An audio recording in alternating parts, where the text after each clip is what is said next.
¿Alguna vez te has preguntado cómo es que podemos ver el mundo que nos rodea? ¿Cómo es que podemos distinguir colores, reconocer rostros, leer, ver objetos a diferentes distancias, y hasta notar algo que se mueve de reojo? Y todavía más importante, ¿qué hace un optometrista para saber si todo este sistema está funcionando correctamente? Hola, si no me conoces, me presento, soy Berlusco, y estoy aquí para darte una introducción a la carrera de optometría, y en este video vamos a hacer algo un poquito diferente, porque vamos a juntar todo lo que vimos durante esta primera parte de la serie, pero ahora de una manera mucho más tranquila, explicándolo paso por paso, metiendo poco a poco los tecnicismos que vas a encontrarte cuando estudies optometría. Así que, si estás pensando estudiar esta carrera, si apenas estás investigando de qué trata, o simplemente tienes curiosidad por saber cómo funcionan tus ojos, quédate, porque vamos a empezar desde lo más básico. Primero que nada, tenemos que hablar del aparato visual. ¿Y qué es? Bueno, el aparato visual está formado por todas aquellas estructuras que trabajan juntas para permitirnos ver el mundo que nos rodea. Y cuando digo todas, no me refiero solamente al globo ocular. Tenemos estructuras externas, el globo ocular, las vías visuales, y finalmente el cerebro, que es donde toda esa información termina siendo interpretada. Podríamos imaginarlo como un equipo. Una estructura recibe la luz, otra ayuda a enfocarla, otra regula cuánta luz entra, otra transforma esa luz en señales nerviosas, otra transporta esas señales, y finalmente, el cerebro recibe toda esa información y la interpreta. Entonces, cuando decimos, vemos con los ojos, sí, es una manera completamente válida de decirlo, pero el proceso real es muchísimo más complejo, porque nuestros ojos captan la información, pero nuestro cerebro es quien finalmente la interpreta. Y aquí ya tenemos una palabra que seguramente vas a escuchar muchísimo: percepción visual. La percepción visual es, de manera sencilla, la interpretación que hacemos de toda esa información que recibe nuestro sistema visual. Ahora vamos a imaginar que estamos viendo un objeto, por ejemplo, este lápiz. La luz llega al lápiz, se refleja en él, y parte de esa luz llega hasta nuestros ojos. Y aquí comienza todo. La luz primero entra por la córnea, después atraviesa el humor acuoso, pasa por la pupila, continúa hacia el cristalino, después atraviesa el humor vítreo, y finalmente llega a la retina. Pero, ¿por qué la luz tiene que pasar por todas esas estructuras?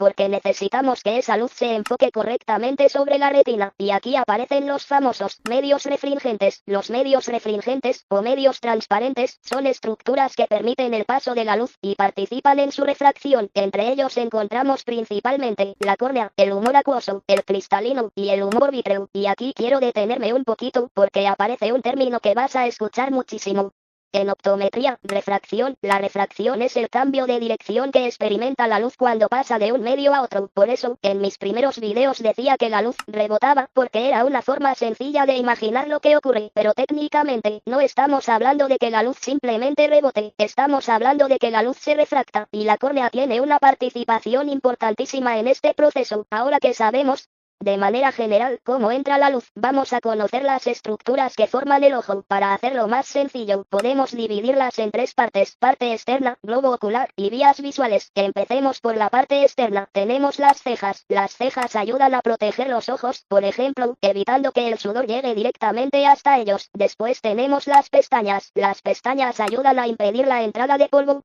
partículas, insectos, y también pueden ayudar frente a una cantidad excesiva de luz. Después están los párpados. Los párpados protegen el ojo, y ayudan a mantener la superficie ocular limpia y húmeda mediante el parpadeo. Y finalmente tenemos la conjuntiva. La conjuntiva es una membrana que ayuda a proteger y mantener lubricada la superficie ocular. Ahora sí, pasemos al globo ocular, la primera estructura transparente con la que se encuentra la luz es la córnea. La córnea protege el ojo, pero además es uno de los principales elementos refringentes del sistema óptico ocular. Después tenemos la esclerótica. Es esa parte blanca que podemos observar cuando vemos un ojo. Su función es proteger las estructuras internas, y contribuir a mantener la forma del globo ocular. Más adelante encontramos el iris. El iris es la parte que normalmente identificamos por el color de nuestros ojos, y tiene una función muy importante: regular la cantidad de luz que entra al ojo. En medio del iris encontramos la pupila, y aquí hay algo importante: la pupila no es una estructura sólida, es un orificio, es el espacio por donde pasa la luz. Más atrás tenemos el cuerpo ciliar. El cuerpo ciliar participa en la producción del humor acuoso, y también tiene una función muy importante en la acomodación. Después encontramos la coroides. La coloides forma parte de la uvea y contiene una gran cantidad de vasos sanguíneos, por lo que participa en la nutrición y oxigenación de estructuras del ojo, especialmente de la retina. También tenemos el humor acuoso. Es un líquido que se encuentra en la parte anterior del ojo y participa en la nutrición de la córnea y del cristalino, además de contribuir al mantenimiento de la presión intraocular, o PIO, sí.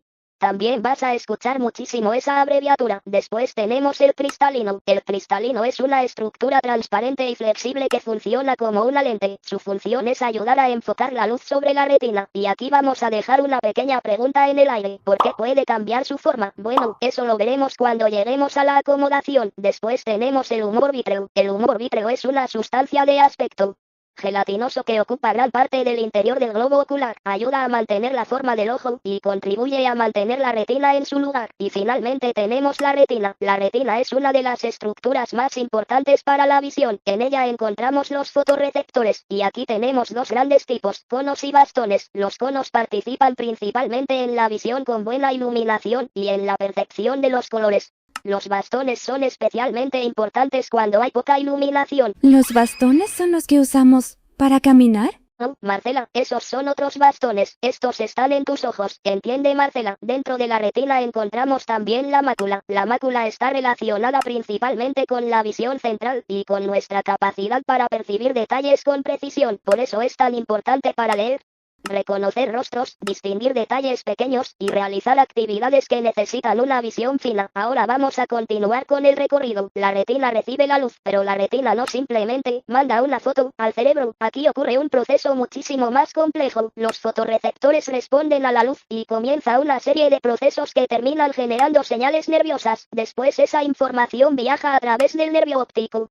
Y aquí aparece otra estructura que seguramente ya conoces, el quiasma óptico. En el quiasma óptico ocurre un cruce parcial de fibras nerviosas. Después la información continúa por las vías visuales hasta llegar al cerebro. Y finalmente, el cerebro procesa toda esa información y genera nuestra percepción visual. Tú habías dicho que en el quiasma se volteaba la imagen. Muy bien, Marcela, tienes razón en señalarlo. En los primeros videos lo expliqué de una manera demasiado simplificada para que fuera fácil entender el recorrido general, pero técnicamente, el quiasma óptico no es donde se voltea la imagen, el quiasma óptico es donde ocurre un cruce parcial de fibras nerviosas. La interpretación de la información visual ocurre posteriormente en el cerebro. Muy bien, Marcela, qué bueno que estés aprendiendo.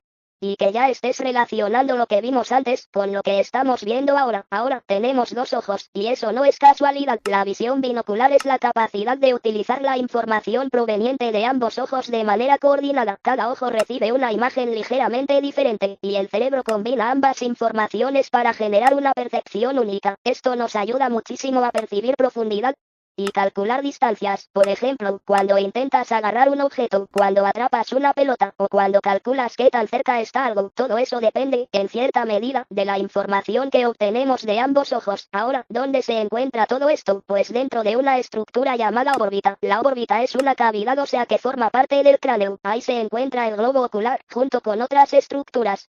Su función principal es proteger las estructuras oculares y servir como soporte para las estructuras que las rodean. Dentro de la órbita encontramos grasa, vasos sanguíneos, la glándula lagrimal, nervios y músculos. Y sí, los músculos. ¿Cuáles músculos? Pues los que tienes en el ojo. No te creas, se les conoce como músculos extraoculares. Son los encargados de producir los movimientos del globo ocular. Y tenemos 6 músculos principales. El recto superior participa en la elevación del ojo. El recto inferior participa en la depresión. El recto medial produce aducción, es decir, lleva el ojo hacia el lado nasal. El recto lateral produce abducción, llevando el ojo hacia el lado temporal. Y también tenemos los músculos oblicuo superior y oblicuo inferior. Estos participan en movimientos más complejos del globo ocular. Pero ojo, para esta introducción, quédate con la idea principal. Los músculos extraoculares permiten que nuestros ojos se muevan de manera coordinada. También tenemos los músculos intraoculares. Entre ellos encontramos el músculo ciliar, que participa en la acomodación, el esfínter de la pupila, que produce la miosis, y el dilatador de la pupila, que produce la midriasis. Ahora, imagina la siguiente situación.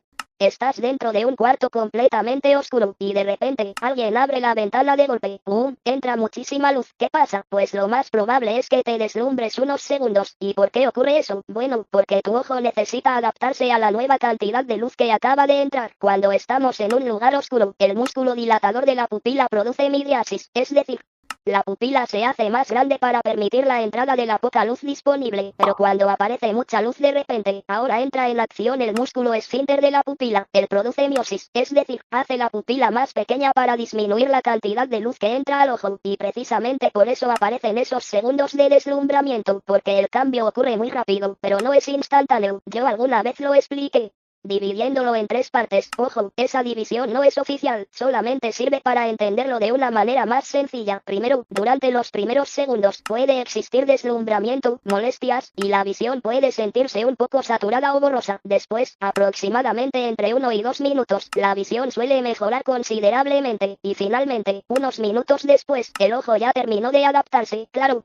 esto puede variar entre una persona y otra. Ahora pensemos en la situación contraria. Vienes caminando bajo el sol y entras a una habitación con poca iluminación. Seguramente te ha pasado que al entrar todo se ve oscuro, como si alguien hubiera puesto un filtro negro frente a tus ojos. Eso ocurre porque tu pupila venía contraída por la gran cantidad de luz exterior. Al entrar al lugar oscuro, necesita volver a dilatarse para permitir el paso de una mayor cantidad de luz. Mientras eso sucede, tu visión todavía no aprovecha completamente la poca iluminación disponible, y aquí aparece otro concepto muy importante, los reflejos pupilares, porque la pupila no cambia de tamaño porque nosotros queramos, no, es un mecanismo completamente automático. No, Marcela, tampoco eres un robot, ni estás configurando el brillo manualmente. Entiende, cuando iluminamos un ojo con una lámpara, ocurren 2 reflejos muy importantes. El primero es el reflejo fotomotor, el ojo que recibe directamente la luz, contrae su pupila. El segundo es el reflejo consensual, el otro ojo, aunque no haya recibido la luz directamente, también contrae su pupila. ¿Y por qué pasa eso? Porque existe una comunicación muy rápida entre los ojos y el cerebro. La luz entra al ojo.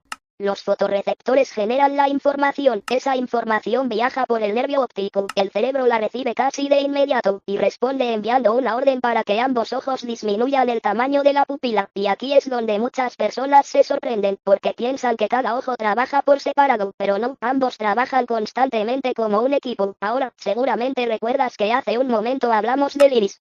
Bueno, el iris forma parte de una estructura todavía más grande, llamada uvea. La uvea está formada por iris, cuerpo ciliar y coloides. El iris regula la cantidad de luz que entra al ojo mediante los cambios en el tamaño de la pupila. El cuerpo ciliar participa tanto en la producción del humor acuoso, como en la acomodación, gracias al músculo ciliar. Y la coloides, como ya vimos hace un momento, aporta oxígeno y nutrientes a la retina mediante su abundante irrigación sanguínea. ¿Te das cuenta? Poco a poco, todas las piezas comienzan a unirse. Ya no estamos viendo estructuras aisladas, ahora estamos entendiendo cómo trabajan juntas para que podamos ver. Y precisamente eso, es la fisiología de la visión. No solamente conocer el nombre de las estructuras, sino comprender cómo colaboran unas con otras para producir la visión. La luz entra, se refracta, se regula la cantidad que pasa, se enfoca correctamente sobre la retina. Los conos y bastones transforman esa información en impulsos nerviosos. Esa información viaja por el nervio óptico, cruza parcialmente en el quiasma óptico, continúa por las vías visuales, y finalmente, llega al cerebro, donde realmente aparece la percepción visual. Y si una sola parte de ese recorrido falla, desde la córnea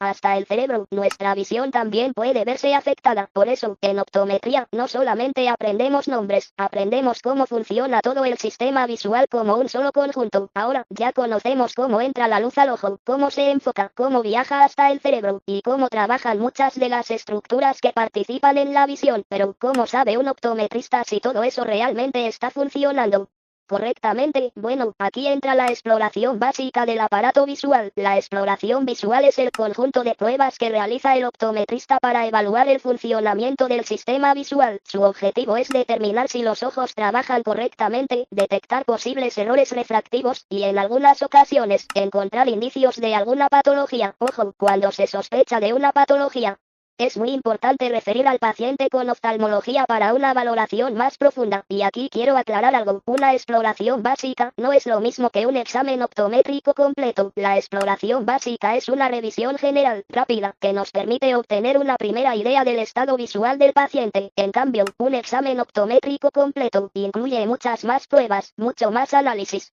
y una evaluación mucho más profunda de todo el sistema visual. Y todo comienza con algo muy importante, la historia clínica. Dentro de ella encontramos la anamnesis, que, básicamente, consiste en obtener información importante del paciente. Aquí se registran datos como nombre, edad, fecha de nacimiento, sexo, domicilio, ocupación, riesgos relacionados con su trabajo, motivo de consulta, antecedentes médicos, antecedentes visuales, alergias, fecha de su último examen visual, necesidades visuales, y finalmente, las observaciones del examinador. ¿Por qué preguntamos tantas cosas? Porque muchas enfermedades generales también pueden afectar la visión. Por ejemplo, una diabetes sin control puede provocar cambios en la graduación del paciente, o una persona que trabaja soldando puede estar constantemente expuesta a radiación luminosa intensa, o un albañil puede estar expuesto al polvo, cemento, rebabas y cuerpos extraños. Todo eso también forma parte de la exploración. Después comenzamos con las pruebas clínicas. La primera suele ser la agudeza visual. Generalmente utilizamos la cartilla de Snellen para visión lejana. Esta prueba normalmente se realiza a 20 pies.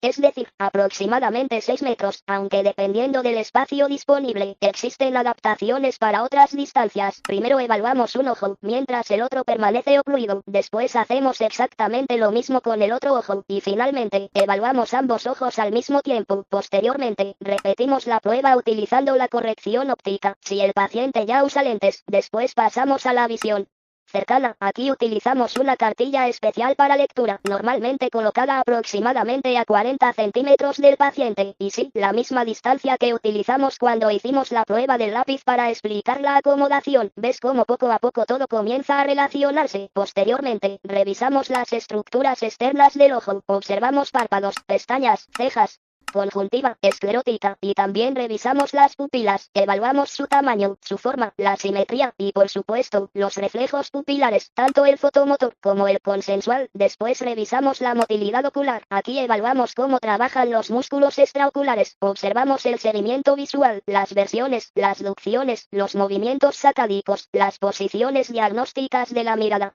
Y también la coordinación binocular. No, Marcela, mover los ojos para ver quién entró al salón no cuenta como exploración clínica, aunque lo hagas muy rápido. También evaluamos la alineación ocular. Aquí buscamos detectar desviaciones, alteraciones en la coordinación o la presencia de algún estrabismo. Más adelante, evaluamos el campo visual. Generalmente comenzamos con una prueba sencilla llamada confrontación de campos visuales. Después, dependiendo del caso, pueden realizarse estudios mucho más específicos. Posteriormente aparece una palabra que seguramente escucharás durante toda la carrera: refracción. La refracción consiste en determinar cómo enfoca la luz el ojo, para calcular la graduación que permita obtener la mejor visión posible. Generalmente este proceso incluye retinoscopía, refracción subjetiva, comprobación de la agudeza visual, ajustes finales, y finalmente, la entrega de la graduación. Y ojo, recuerda que durante esta serie, solamente estamos viendo una introducción. Cada una de estas pruebas merece un video completo por separado, y créeme, lo vamos a hacer, porque una cosa es conocer el nombre de una prueba, y otra muy distinta, es aprender a realizarla correctamente, interpretar sus resultados, y saber qué significa cada hallazgo. Bueno, hemos llegado al final de esta primera introducción a la carrera de optometría. Si viste todo este video, de verdad muchas gracias, porque acabas de aprender las bases sobre anatomía ocular, medios refringentes, acomodación, agudeza visual, campo visual, adaptación a la luz y a la oscuridad, reflejos pupilares, UVA, fisiología de la visión, y una introducción a la exploración básica del aparato visual. Así que, si te interesa seguir aprendiendo optometría desde cero, acompáñame en los siguientes videos, porque apenas acabamos la primera materia, y todavía nos falta muchísimo por recorrer. Dime, ¿qué tema te llamó más la atención? ¿Hubo alguno que nunca habías escuchado? Házmelo saber en la caja de comentarios, y sin más por el momento, chao.